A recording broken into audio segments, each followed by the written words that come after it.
कालची खोपोलीतली घडलेली घटना अत्यंत निंदनीय आहे. कठोर शब्दांमध्ये आम्ही त्याचा निषेध करतो. तपास यंत्रणेने शीघ्रगतीने सर्व काय यंत्रणा असतील किंवा त्यांचे काही विघ्न असतील ते लाभाव्यात, आरोपींनाही पकडावा आणि त्याच्याबद्दलची कठोर कारवाई त्या ठिकाणी केली जावी. इतर बाबतीमध्ये जे बोललं जातं आहे ते तथ्यहीन आहे असं माझं स्वतःचं मत आहे. पण ज्यावेळेला एखाद्या बाबतीमध्ये तपास चालू असतो त्यावेळेला त्या संदर्भातलं मतप्रदर्शन करणं उचित नसतं. जी घटना घडली ते जे काय परस्परांच्याबद्दलचं त्यांचं असेल, त्यांचं केव्हापासूनचं काय वादविवाद होते, 2-3 दिवस अलीकडे काय काय चाललेलं होतं, त्या संदर्भातली सुद्धा माहिती पोलीस विभागाकडे नक्कीच त्या ठिकाणी असेल. मला विश्वास आहे की सुधाकर घारे जे माझे राष्ट्रवादी काँग्रेस पक्षाचे अध्यक्ष आहेत त्यांचा या प्रकरणाशी दुरान्वयी संबंध नसेल. पण शेवटी तपास चालू असल्यामुळे तपासला इन्फ्लुअन्स होईल असं कुठलंही वाक्य मी त्या ठिकाणी बोलणार नाही. परंतु सुधाकर घारेंवरती आता गुन्हा दाखल झालेला आहे या सगळ्या प्रकरणामध्ये आणि स्वतः थोरवे म्हणतात की मी या सगळ्या प्रकरणात आंदोलनाला बसणार आहे जोपर्यंत न्याय मिळणार नाही. त्यांना जे काय असेल ते करू द्या ना. कारण शेवटी थोरवेंची पूर्व इतिहास काय आहे तर त्यांच्या अर्ज भरण्याच्या प्रक्रियेच्या ह्याच्यामध्ये आपण पाहू शकतात. त्याच्यामुळे आणि सुधा घारेंचं पण बघू शकता नेमकं कोणाचा पूर्व इतिहास काय आहे तो. स्वाभाविकपणाने शेवटी एखादी गोष्ट राजकीय पद्धतीने केली जात असेल तर ठीक आहे. आज मी काय बोलू इच्छित नाही कारण शेवटी तपास त्या गोष्टीचा सुरू आहे. तपास यंत्रणेने पूर्णपणाचा सगळा तपास करावा.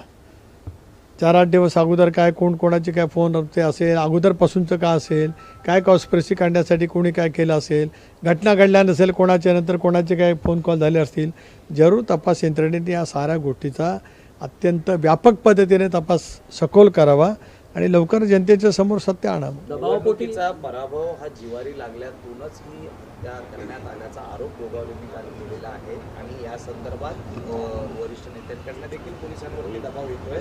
या संदर्भात देखील वक्तव्य केलेलं आहे. एक असं आहे की भरत गोगावले मंत्री आहेत, त्यांचाही पूर्व इतिहास लोकांना माहिती आहे.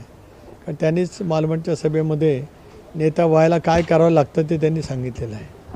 मला या विषयावरती अधिक भाष्य एवढ्यासाठीच करायचं नाही कारण आता तपास सुरू आहे.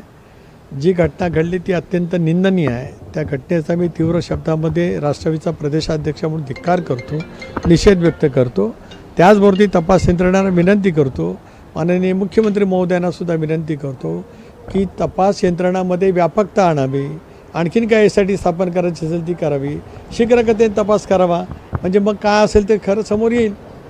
दबावपोटी हा गुन्हा दाखल झालाय का? कारण की काल SP मॅडमची भेट घ्यायला तिथंचे खासदार असतील किंवा भरत गोगावले स्थानिक आमदार सर्वच जण जमलेली आहे आणि या दबावापोटी सुधा घारेंवरती गुन्हा दाखल झाला. नाही, मी या बाबतीमध्ये काही बोलू इच्छित नाही. रायगड जिल्ह्याच्या पोलीस अधीक्षक ह्या अतिशय कर्तबगार पोलीस अधीक्षक आहेत. त्याच्यामुळे कोणी मंडळी गेली होती काय गेली होती ते सर्वांनी पाहिलेलं आहे. म्हणून त्या बाबतीमध्ये मी काय भाष्य करू इच्छित नाही. शेवटी त्या एक कार्यक्षम पोलीस अधीक्षक आहेत, ते बघतील. आणि मी आता वारंवार या ठिकाणी बोलतो आहे की अगदी स्वतंत्रपणाने SIT स्थापन करावी. सगळ्या गुन्हेगारीच्या नियंत्रणासाठी असलेले जे काही वेगवेगळे युनिट्स आहेत त्या सर्वांना एकत्रित जरी तपास करायला लावला तरी